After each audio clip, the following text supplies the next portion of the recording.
Bom, você já sabe, eu tenho 2 filhos, o Gabriel e a Sofia, e eu quero contar para vocês uma situação que ocorreu na minha casa, quando a Sofia era bem pequenininha. A Sofia é uma menina muito divertida, muito alegre, e ela tem muita vida dentro dela. Parece que ela precisa viver intensamente cada segundo da vida dela. E ela fala pelos cotovelos, né? Ela fala o tempo inteiro. E às vezes na escola tem alguma observação, né? Olha, a Sofia fala muito. Aí eu tenho que sempre dar a mesma resposta, né? O pai dela vive disso. Então ela fala, né? A fruta não cai longe do pé. E a Sofia, desde pequenininha, foi sempre assim, muito animada, né? Muita vida dentro dela. Eu me lembro que uma vez eu estava brincando com o Gabriel, montando um quebra-cabeça. Aprendi a gostar de quebra-cabeças com o Gabriel. E a gente estava montando pela terceira vez um quebra-cabeça de 250 peças. Para a idade dele era um desafio. E a gente estava ali montando. E de repente a minha esposa, lá no outro cômodo, ela diz assim: Ivan, a Sofia está com você? Eu falei: não, a Sofia está com você. E ela falou assim: não, a Sofia não está comigo. Na mesma hora eu gelei. Porque a Sofia devia ter ali, não tinha 2 anos. E quem tem filho sabe, né? Se o filho está quieto, corre porque tem algum problema. E eu já fui levantando e já fui atrás da Sofia. Vai num cômodo, não acha, vai no outro cômodo, não acha. E eu fui indo. E cada cômodo vazio ia me dando uma angústia. Até que eu cheguei na cozinha. E encontrei a Sofia numa cena inusitada. A Sofia tinha aberto o armário debaixo da pia. E ela tinha achado um pote de açúcar branco, sabe, desse da pior qualidade, desse açúcar que se você tocar, você pode morrer, né? Esse açúcar que a gente não recomenda para ninguém. E a Sofia, até então, naquela época, ela nunca tinha colocado nenhum tipo de doce que não fosse natural na boca dela, nunca tinha posto. A gente tentou postergar isso o máximo que a gente conseguiu, e de repente a Sofia achou aquele pote, talvez sem querer derramou no chão, e ela estava deitada, comendo açúcar, comendo tudo no chão. Eu, obviamente, corri e tirei a Sofia dali. Quando coloquei ela nos meus braços, gente, eu olhando para ela lá toda assim, né, pintadinha, toda de açúcar, né, parece que estava Sofia milanesa, sabe, toda branquinha. Ela olhava para mim com muita dor. E o olhinho dela foi enchendo de lágrimas. Sabe quando vai enchendo e não cai a lágrima? Vai enchendo e não cai. Até a hora que começaram a cair as lágrimas e ela foi juntando e buscando todo o ar do planeta. Não sei se você sentiu falta de ar naquele dia, mas foi ela buscando ar para poder berrar. E ela berrou. Se ela pudesse falar, eu acho que ela ia olhar para mim e falar assim: quem é você que diz ser meu pai? Primeiro, você acabou de me tirar do paraíso. E o pior, você nunca me mostrou o paraíso. Sabe, a impressão que eu tenho é que nós somos um pouquinho como a Sofia. Muitos de nós estamos lambendo o chão desse mundo. E a gente não percebe que isso é muito ruim. Se você um dia for na minha casa, você vai descobrir que tudo ali é limpinho. Mas eu não vou convidar você para lamber o chão da cozinha. Porque a gente não lambe chão. Mas parece que a gente está acostumado com isso. E a gente parece ainda que acredita ou finge ser feliz lambendo o chão desse mundo. Jesus Cristo veio a essa terra para dizer para você que você não precisa mais se contentar com lixo, com chão. Ele veio trazer uma novidade de vida. Ele veio trazer para você esperança. Ele veio dizer para você que Ele entende o que você passa. Porque eu e você servimos a um Deus que não conhece a nossa dor simplesmente porque Ele é Deus e sabe todas as coisas.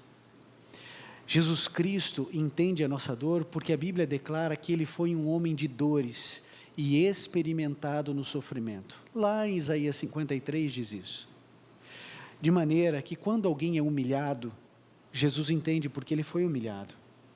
Quando alguém é abandonado, ele entende porque ele foi abandonado. Quando alguém é emocionalmente espancado, Jesus Cristo entende porque ele foi. Quando alguém é fisicamente espancado, Jesus entende porque ele foi. Quando alguém é desprezado, quando alguém é rebaixado, quando alguém é satirizado, tudo isso Jesus entende porque ele viveu isso. Quando alguém sente fome, Jesus sabe o que é a dor física pela fome. Quando alguém tem sede a ponto de rachar os lábios, Jesus entende. Quando alguém vive os momentos que antecedem a morte, Jesus entende porque ele passou por isso. Jesus sabe exatamente o que você passa porque ele passou, e não apenas porque ele é Deus.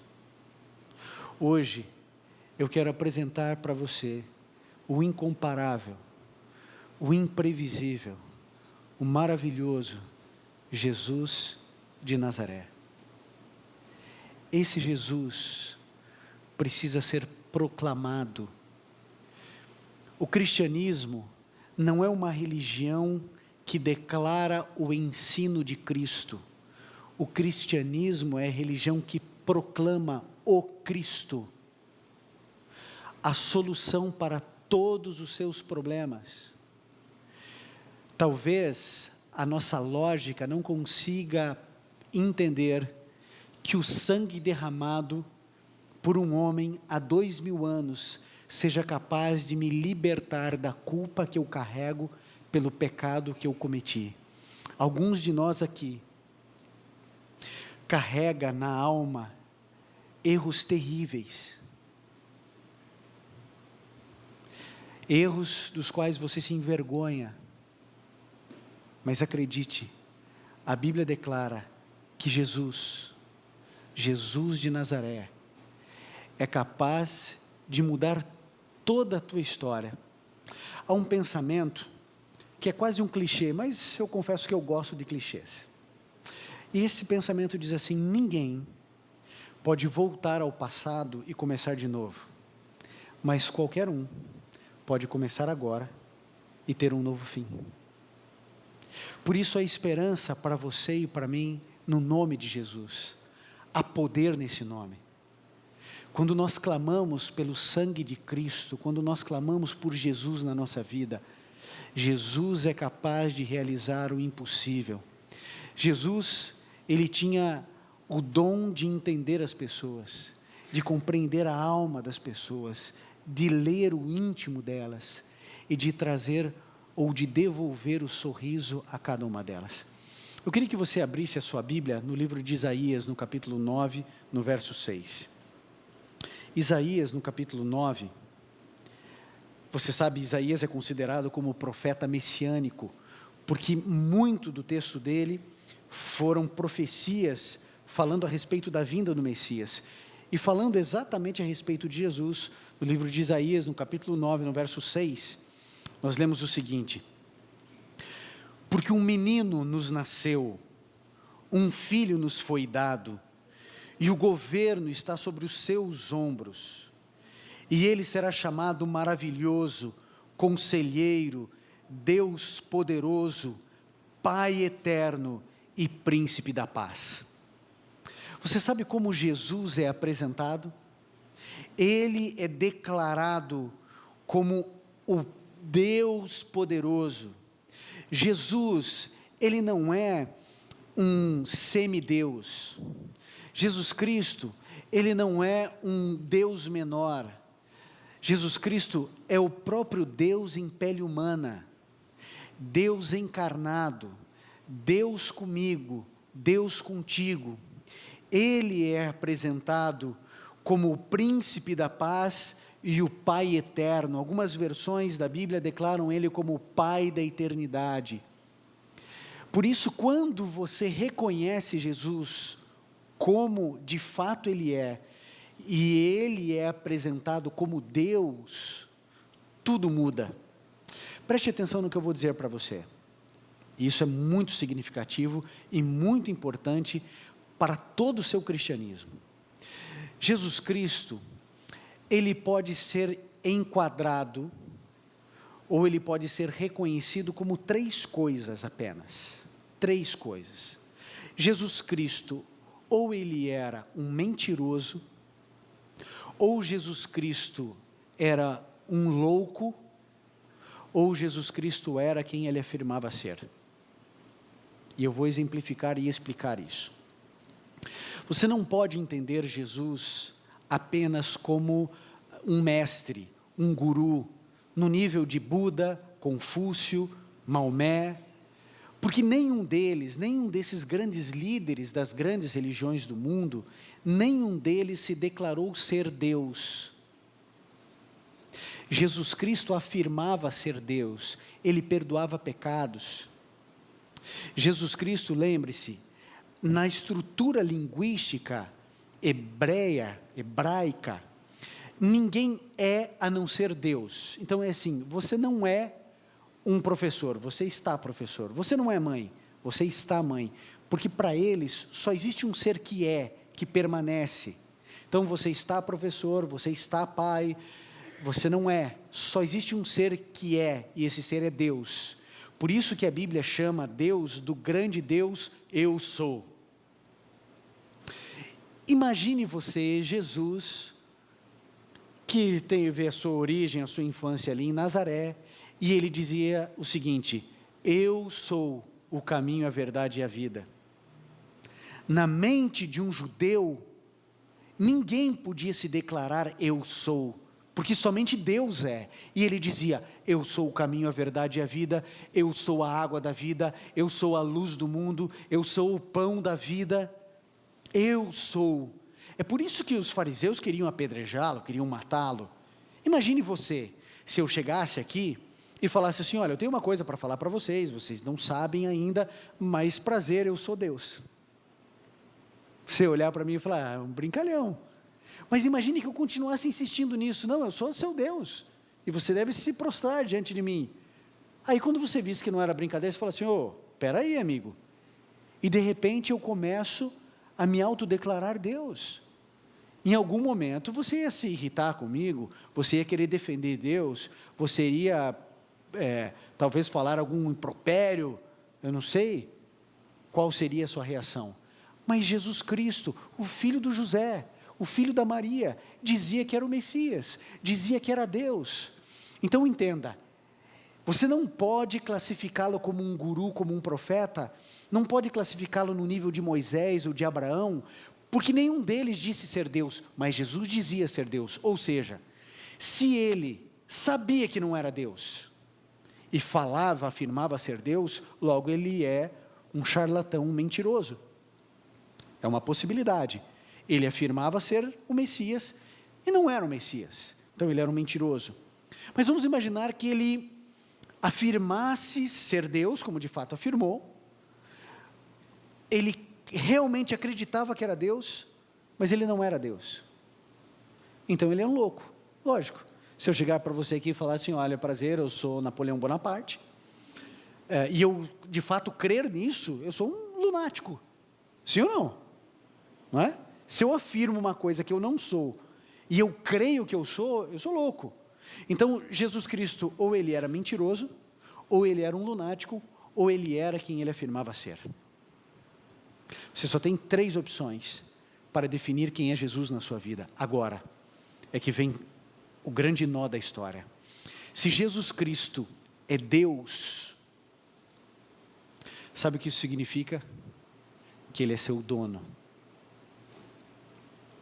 E se ele é seu dono, ele define tudo em você. Tudo. Quem define cada detalhe da sua vida é o seu dono. Ele define o que você come, o que você bebe, o que você veste, o que você assiste, o que você ouve. Só que eu e você não queremos isso. O apóstolo Paulo, ele disse assim: já não sou eu quem vivo, mas Cristo vive em mim. E a gente diz assim, né? Olha, eu quero tanto que Jesus Cristo viva em mim. Quer mesmo? Você tem certeza que você quer que Jesus Cristo viva em você? Porque o dia em que Jesus Cristo viver em você, amigo, você não será mais você. A sua vontade, os seus desejos, os teus sonhos, eles saem de pauta e entre os sonhos, os planos e os desejos de Jesus. Aí, quando Jesus Cristo viver em nós, o nosso dinheiro não é mais para a gente, o nosso dinheiro, sabe para quem é? Para os pobres e para os miseráveis. A nossa casa é abrigo para quem não tem. A nossa roupa vai servir para vestir aquele que não tem o que pôr no corpo.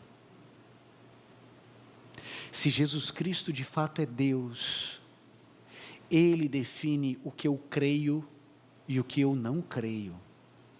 Ele define o que entra na minha casa e o que não entra na minha casa. Se Ele de fato é Deus e portanto é o meu dono, tudo muda na minha vida. Eu vou dizer uma coisa para você que talvez você nunca ouça ninguém dizer.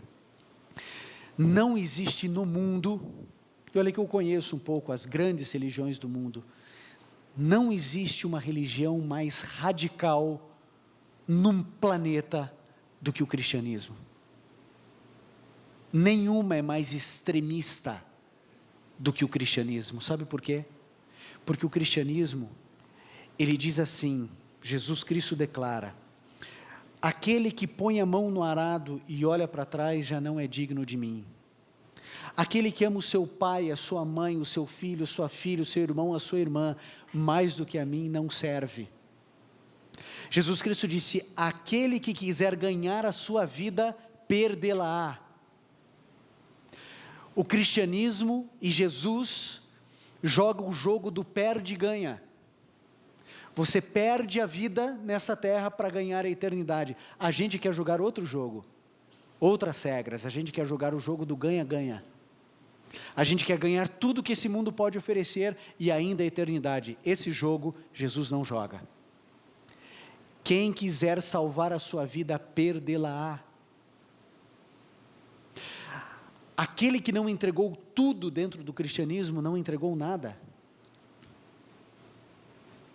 É por isso que eu e você precisamos entender, o cristianismo jamais será amigo do mundo. Qualquer indivíduo que queira se tornar um cristão, ele andará na contramão desse mundo. Os seus hábitos serão diferentes, a sua percepção do mundo será outra, porque Jesus, ele trouxe para nós a contramão o tempo inteiro. A palavra de Deus no livro de Mateus 1, 23, eu acho que é uma chave importante para a nossa compreensão. Abra sua Bíblia, no livro de Mateus, é o primeiro livro dos evangelhos, Mateus 1, 23, olha só o que diz, Mateus 1, verso 23, a virgem ficará grávida e dará à luz a um filho, e o chamarão Emanuel, que significa Deus conosco. Quando Jesus Cristo escolhe estar comigo e com você fisicamente, não apenas espiritualmente, Ele estava dizendo assim: eu vou ensinar vocês a andarem na contramão do mundo, e eu vou mostrar para vocês algo completamente diferente. E sabem o que Jesus Cristo fez? Ele foi imprevisível. Nós estamos acostumados a trabalhar na nossa mente da seguinte maneira: a gente vê o mundo assim, feio, bonito, certo, errado, falso ou verdadeiro. Jesus Cristo tinha inúmeras outras possibilidades de compreensão. Jesus Cristo conseguia chegar a lugares, intelectualmente falando, que os seres humanos não tinham chegado até então. Jesus Cristo valorizava as crianças, Jesus Cristo valorizava as mulheres. As crianças tinham um pouco de valor a mais que animais. As mulheres não tinham o direito de estarem sentadas nas primeiras fileiras, só no fundo.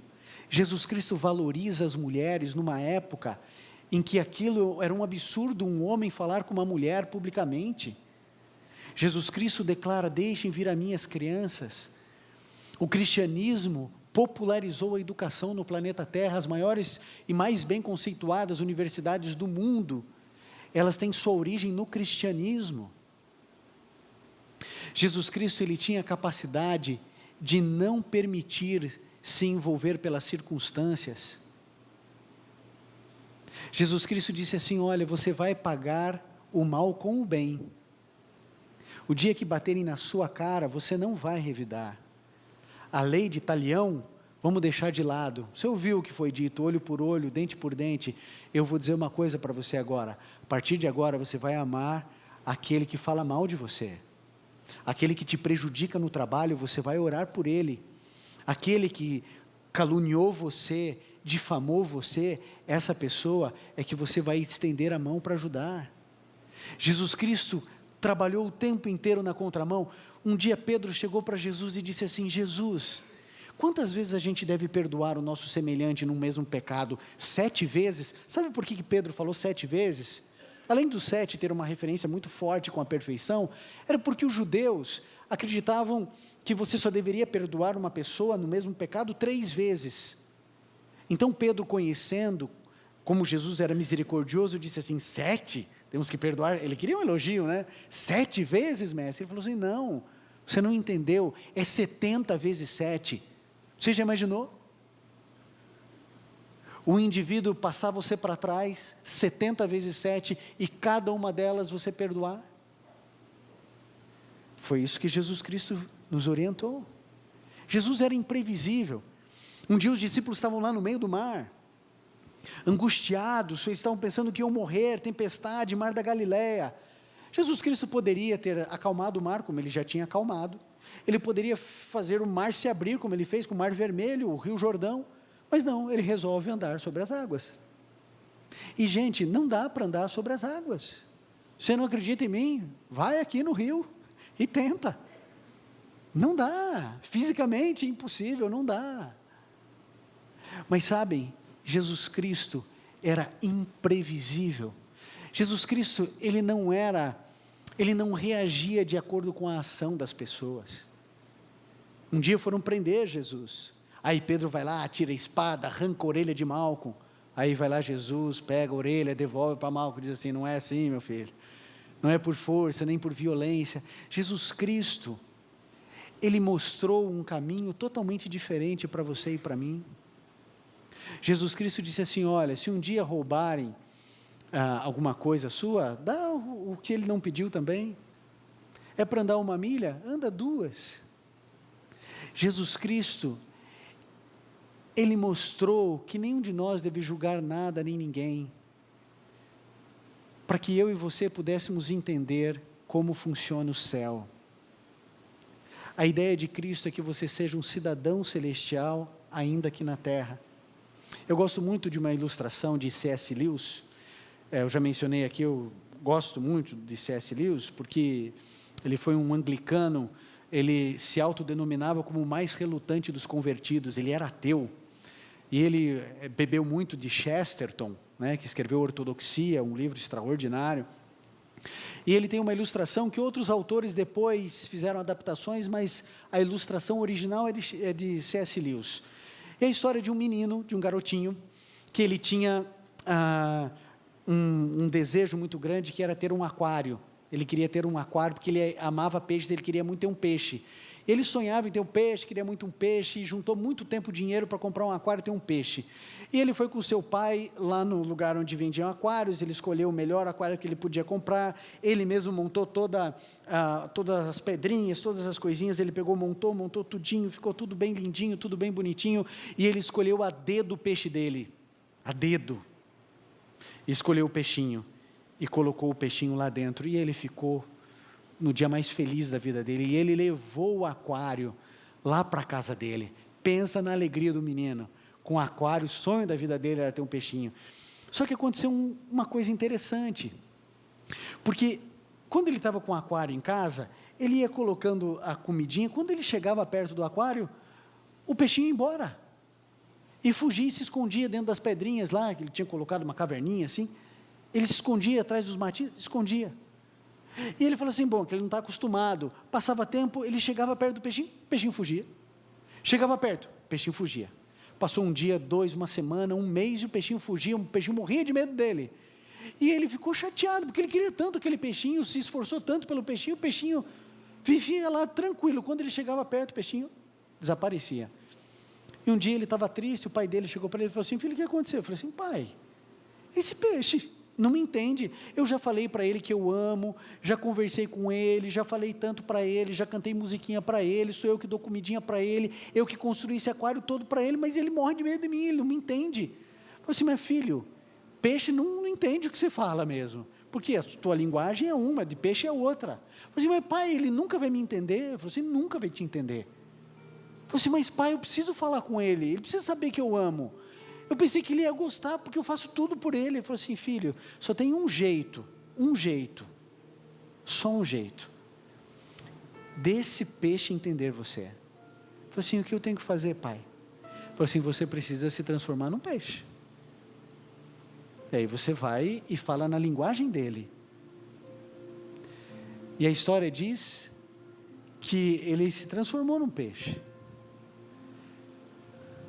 Só que quando ele chegou, ele falou na linguagem do peixe, mas o peixe não entendeu. O peixe o desprezou. O peixinho não quis saber dele, não acreditou nele. E mais, ele matou o peixinho. E depois que ele morreu como peixe, ele voltou a ser uma criança, voltou a ser homem, só que com um detalhe, ele nunca mais deixou de ser peixe. Jesus Cristo veio aqui a essa terra, para que você entendesse o céu, para que você entendesse que Ele é a solução de todos os seus problemas. Ele veio a essa terra para trazer esperança para você e para mim. Querido, nós recentemente completamos 100 anos de psicoterapia no planeta. E o mundo está cada vez mais doente. Sabe por quê? O erro não é da psicoterapia. Sabe qual é o problema? É que não existe esforço na terra capaz de ajudar você. Não existe pequeno grupo, não existe célula, não existe G12, não existe igreja, não existe vigília, não existe corrente de oração nesse planeta que possa resolver o seu problema. Se isso resolvesse o nosso problema, Jesus Cristo não precisaria ter vindo aqui a essa terra. A única solução para a sua vida chama-se Jesus de Nazaré. A solução para as tuas dores mais profundas não está na venlafaxina, nem no carbolítio, nem no rivotril. A solução que está lá dentro da sua alma é só Cristo. Eu preciso dizer uma coisa para você. As pessoas dizem o seguinte: pastor, é um absurdo falar que Jesus é a solução para todos os problemas. Nós temos tanta tecnologia, nós temos tantas coisas que podem auxiliar, como que só Jesus é a solução? Querido, eu sou a favor de você ir a um psiquiatra, eu sou a favor de você ir fazer sua terapia, eu sou a favor de você tomar os remédios necessários para você, 100% a favor. Agora, eu quero dizer para você que tudo isso, sem Cristo, não vai resolver o seu problema. Faça tudo isso sem Jesus, você vai continuar na miserabilidade da tua vida. Agora, se você entender que Jesus Cristo é Deus, se você fizer dele o primeiro, o último e o melhor na sua vida, se você entronizá-lo na sua alma, dentro do seu coração, amigo, você pode ter certeza de que Jesus Cristo vai entrar na sua vida e reescrever a sua história. Hoje Jesus Cristo faz um convite a você. Sabe por quê? Porque Ele não está em silêncio. Ele está falando com você, dizendo assim: filho, me dê uma chance de mostrar para você que existe solução para as tuas dores mais profundas, para os complexos não resolvidos, para os traumas adquiridos no decorrer da vida. Jesus Cristo continua sendo a solução para cada pessoa na terra. É por isso que o cristianismo é a proclamação do Cristo vivo, que morreu, ressuscitou, subiu ao céu e intercede por você e por mim. É esse Jesus que eu e você precisamos, que os nossos filhos precisam. Por isso, eu desafio você a aceitar o convite. Permita que Jesus Cristo viva em você. Você vai morrer, mas quando Jesus viver em você, tudo mudará para melhor, e você não existirá mais, mas o próprio Cristo atuará em você e através de você, e aí sim, você será a luz do mundo, sal da terra, e você será feliz como você sempre desejou. Assim como você está, feche seus olhos, vamos juntos orar. Querido Pai, nos entregamos em Tuas mãos, porque queremos nesse momento reconhecer tudo que Jesus Cristo fez por nós. Ele é o nosso Criador, Ele é o nosso Deus, Deus conosco, Emmanuel. Obrigado porque Ele rompeu o universo e se revestiu de pele humana, nos mostrou o caminho, caminhou o caminho, nos mostrou como deveríamos caminhar e nos disse: olha, não será fácil. Senhor, nunca foi fácil seguir Jesus e nunca será. O cristianismo sempre foi inimigo do mundo e permanecerá assim. Mas Pai, nós queremos nos tornar cidadãos do céu e não mais dessa terra. Nós queremos entronizar Jesus como grande rei, como Senhor dos senhores na nossa vida. Por isso, Pai, que Jesus Cristo seja, a partir de agora, mais do que nunca, o primeiro, o último e o melhor na nossa vida. É no nome dele que oramos. Amém.